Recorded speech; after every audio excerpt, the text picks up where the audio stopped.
Hii ni Mtoro TV. Naam, mtazamaji wa Mtoro TV, leo tulikuwa hapa kwa wapenda kheri. Ni kawaida yetu wana Mtoro TV kuwa katika wapenda kheri, ni moja ya wapenda kheri, lakini hasa kwa huu mwezi mtukufu wa Ramadhani. Leo tulikuwa mubashara kabisa hapa katika viwanja hivi, katika ukumbi huu hapa, ambapo mpenda kheri mwenzetu Uktisidi ametuandalia iftari moja nzito, iftari moja kubwa sana, hasa na watoto yatima, akiwa na watoto yatima hapa. Asalamu alaykum. Wa alaykum salam. Nakusikia hii nzito hii. Mzima kabisa. Mzima, wa alaykum salam. Hili limewezekana vipi kwa binti kama wewe kuanzisha kitu kama hichi, kuja kukaa na watoto yatima na kuwapa tabasamu kubwa watoto yatima? Imewezekanaje kwa binti kama wewe? Imewezekana kwa sababu hata mimi mwenyewe ni mmoja wapo ambao nilipoteza mzazi mmoja, lakini sikupitia magumu. Yani nilishikwa na wazazi wangu wengine kama babangu mdogo. Isipokuwa yani nilipata kila kitu, lakini bado nilikuwa nahisi kama kuna kitu kimepungukiwa. Sasa sembuse ambao hawana watu inakuaje? Ndio hiyo ilionikuta. Basi ndio nimeguswa. Kwa hiyo na mimi ni mmoja wapo ambao nakuwa naenda nawatembelea, na pia ukiangalia wazazi wangu walikuwa wanapenda sana kutoa sadaka siku za Ijumaa. Walikuwa watu wakija, unajua Dar es Salaam nahisi sio sana, lakini sisi kutoka mkoani siku ya Ijumaa inakuwa kuna watu wanakuwa wanatembea nyumba, wanakuja kuomba sadaka ya Ijumaa. Kwa hiyo pia nimeona kwa mamangu, kwa babangu, yani nimejifunza kutoa, na ndio maana nikaingia zaidi katika watoto yatima. Na una muda gani mpaka sasa hivi kuanza harakati hizi za kuwasaidia watoto yatima na kuwapa tabasamu kama hivi? Na hisi nimeanza labda miaka 4 au 5 nyuma, lakini zamani ilikuwa kidogo. Alafu imefika ndugu zangu wakapenda, watu wa nyumbani na wenyewe walikuwa wanatoa sadaka zao, wakapenda marafiki zangu, wakapenda majamaa. Kwa mimi ndio nikawa kama katikati yao. Nafanya afu naenda kwa watoto. Lakini tumeona katika moja ya speech zako pale umezungumza kuwa mwaka huu umekuwa mwaka wa baraka kubwa sana, kwa sababu mmefuturu pamoja na mama, mmefuturu pale katika viwanja vya Ikulu. Taarifa wakati unaletewa wewe kama msimamizi mkuu au mkurugenzi mkuu wa Uktisidi, naona unawasaidia watoto yatima, kwamba umeletewa barua sasa hii unatakiwa uende wewe pamoja na vijana wako pamoja na watoto wako yatima, uende pale mkale pamoja na mama, mkale futari pamoja na mama. Ulijisikiaje na taarifa ilikufikiaje? Kwanza kiachana na hivyo, mimi ni mpenzi wa Mama Samia Suluhu. Nampenda sana kwa sababu anatuongoza nchi vizuri, ni mama mwenye huruma na imani. Kwa hiyo nilifurahi sana tumepata hiyo fursa. Ilinipa moyo mimi binafsi, kwanza nilifurahi kwenda kufuturishwa na rais wetu, ni kitu kikubwa sana. Na tukija kuangalia kuingia Ikulu sio jambo dogo, ni jambo kubwa sana. Kwa hiyo nilifurahi, na kituo chetu kilikuwa kimoja hapo. Na katika watoto waliomwombea Mama Samia Suluhu pia walikuwa wametoka katika kituo chetu, mashallah walimwombea, na watoto walifurahi sana kwa sababu kwanza kumbuka kituoni hakuna TV. Kwa hiyo wanamjua rais kupitia katika matangazo, wanamjua rais kupitia mashule, lakini na kama labda akipita hivi au kwa nyumba ya mtu, kwa jirani, kwa nani, wanamjua rais hivyo au kuna mabango, lakini walipata live. Sio kwenye TV ya nyumbani, yani walimuona live. Kwa hiyo tulipokuwa tunaondoka watoto walikuwa wanafurahi. Leo tumefuturu na rais wetu. Tumepekuliwa chakula na rais wetu. Kwa hiyo walifurahi sana na walifarijika. Yani waliona kama na wao. Kwa hiyo kwa kweli tulifurahi sana kufuturu naye, na tunamwombea dua kubwa sana kwa huruma wake na kwa imani yake. Sina zaidi ya hivyo. Nini ambacho kinamfanya mtu hawe na watoto yatima? Ni uwezo aliokuwa nao wa kifedha au ni imani yake labda? Kwa sababu inawezekana kuna mtu ana uwezo wa kifedha lakini yeye hana watoto yatima, na anajiuliza hizi pesa zangu au uwezo wangu ni ufanyie kazi gani? Yeye ajui nini afanye. Sasa wewe waambie nini, kitu gani ambacho inawezekana mwingine anasema Uktisidi kwa sababu ana uwezo, labda ungeweka sawa?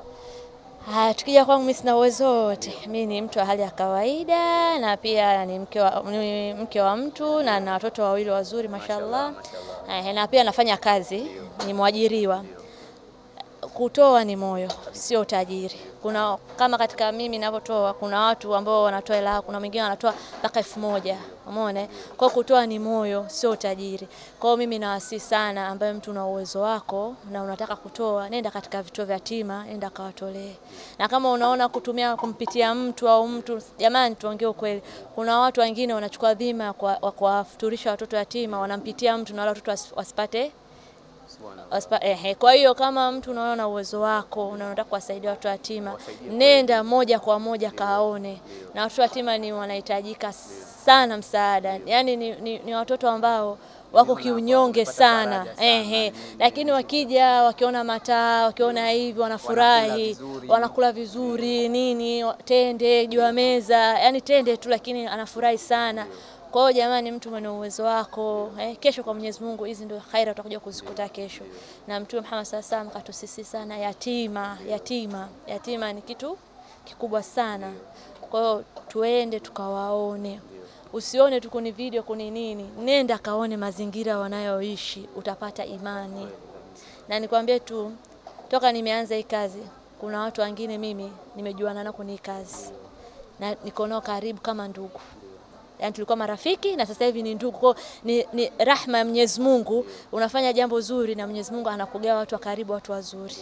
Sasa sote tunawasaidia yatima, hata wewe mwenyewe pia unapata mzunguko wako watu wazuri. Lakini ukisidi kwa hii harakati ambazo unazozifanya wewe, labda changamoto, kwa sababu kila kitu kina advantage na disadvantage, kina hasi na chanya.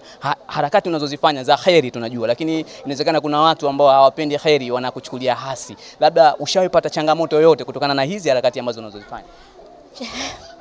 Changamoto ni kubwa ambaye ni ya kawaida. Mtu anakuambia hivi, kwa nini una record? Anakuambia una record mkono wa kulia ukitoa, wa kushoto usijue. Jamani, mimi ni daraja. Mimi ni daraja la mtoaji na mpokeaji. Na mimi mwenyewe nafanya kazi yangu kwa ajili ya Mwenyezi Mungu. Sasa mimi ninapopokea nasaidia watoto. Nishai kusema fulani katoa, au hapa nimetangaza kama jamani leo tumedhaminiwa na fulani na fulani na fulani. Nimesema? Sijasema, lakini hapa tumedhaminiwa na watu wengi sana. Umeona? Au mtu mwingine anakuja kukuambia kama unatoa unaonesha. Jamani, dunia sasa hivi tusipoonesha tutashikwa na imani. Mtu usipoona kitu utashikwa na imani. Tuwe na challenge za kuonesha kusaidia watu. Sio tu na challenge za muziki. Muziki umetoka TikTok, kila mmoja anatoa challenge. Tuwe challenge kama hii. Kama hapa ukija kuangalia kuna vijana wengi wamekuja, au vijana waliniona mimi, kwa wakaona kumbe na mimi kijana naweza nikasaidia. Kwa hata tunapokuwa tunaenda kusaidia, unaona na wenyewe wanakuja kufanya. Kwa mtu mwingine ndo kama hivyo anakuambia hivi, usiukitoa kinaonekana, alafu mtu anayekwambia sasa haje kuchangia hata siku moja. Subhanallah. Mtu anayekusema anakugea hivyo maneno hayo hajawahi kuchangia. Kwa mimi huwa yani napata challenge hiyo. Zamani kidogo ilikuwa inaniumiza moyo, lakini siku hizi kwa kweli sababu mimi natoa kwa ajili ya Mwenyezi Mungu, hainiumizi roho. Kwa mtu akiniambia nampa darasa basi. Sawa, lakini matunda ambayo umeyapata kutokana na hichi ambacho unachokifanya hapa, hizi harakati ambazo za kulea watoto yatima na kuwasaidia watoto yatima, labda ni matunda yapi? Kwa sababu tumeona wanasoma Qur'ani vizuri. Moja ya tunda moja kubwa sana tunaambiwa Qur'ani ni amani, ni moja tunda kubwa sana. Lakini kwako wewe, kipi ambacho ulikuwa unakitamani hasa kwamba kama ikiwa hivi mimi kwangu nitafurahi zaidi, kama ikiwa hivi labda mtoto ambaye ametokea katika kituo changu, ametoka katika taasisi yangu, kama akienda pale basi mimi nitafurahi zaidi? Tunda lipi ambalo unajivunia?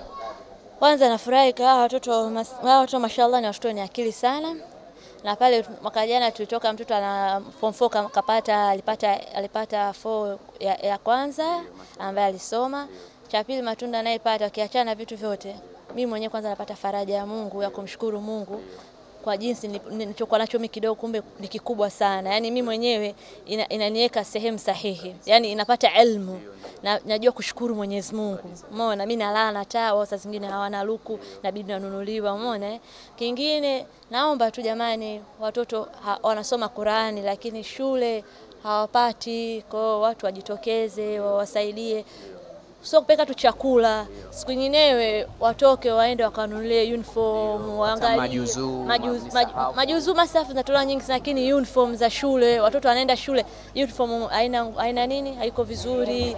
Umeona? Waende waangalie kuna magodoro yanahitajika. Kwa hiyo ni hivyo. Na milango iko wazi, labda kuna yatima wengine ambao hawajui wapi waende na wameangalia Mtoro TV, wamekuona ukizungumza hichi ambacho unachozungumza na wamevutiwa na wewe. Milango iko wazi kuja kwako kujumuika. Sasa kwa hii unajua mimi niseme mimi ni kama mlezi, lakini sina mamlaka ya hivyo kuchukua pale. Na mimi pale ni kituo ni kama mlezi wa kuwasaidia, lakini sio kituo changu ni kituo cha wao wenyewe wazimame, isipokuwa ni hawajiwezi. Kwa hiyo mimi ni kama ni mtu ambaye na push kwa watu, hiyo la kwanza. Kwa hiyo na hisi kwanza mtu kama ni yatima inabidi apite serikalini kuingia pale. Kwa hiyo apite serikalini basi aende pale kituo kenyewe Temeke, akutane na wenyewe wahusika pale wenyewe, watampa taratibu. Mimi ni mwakilishaji wa watoaji kuwafikishia walengwa. Sema nilikichagua hiki kwa sababu ni kituo ambacho kilikuwa hakina watu, sio kama vya mjini kidogo vina hiki kituo ni ambacho kwa hakina watu, ndio maana nikashikamana nao hao tusogee mbele. Sawa, lakini nini neno lako kwa kumalizia, kwa la mwisho kabisa, nini neno lako au wito wako kwa serikali, hasa kwa nyinyi wapenda kheri ambao tunaona mnaibuka hasa miezi hii ya Ramadhani ambapo kila sehemu kuna mashindano ya Qur'ani, lakini pia mmejitokeza kama nyinyi kuna mashindano pia ya Qur'ani, watoto wengi sana wana vipaji. Serikali nini ifanye kwenu nyinyi?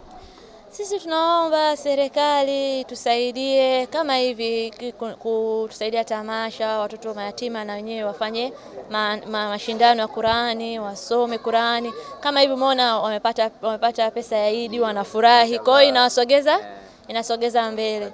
Na kama tulivyoona mama yetu rais wetu Dr. Samia Suluhu Hassan, kama alivyo kipindi kile alichukua watoto yatima akafuturu nao, watoto wamefarajika, yani kuitwa na rais. Jamani, Ikulu, unajua Ikulu sio sehemu tu ya kuingia Nataka nje ya geti. Yani lakini sisi tuliingia mpaka ndani tukaiona Ikulu vizuri, watoto walifurahi wakaiona, walifarijika, yani rais.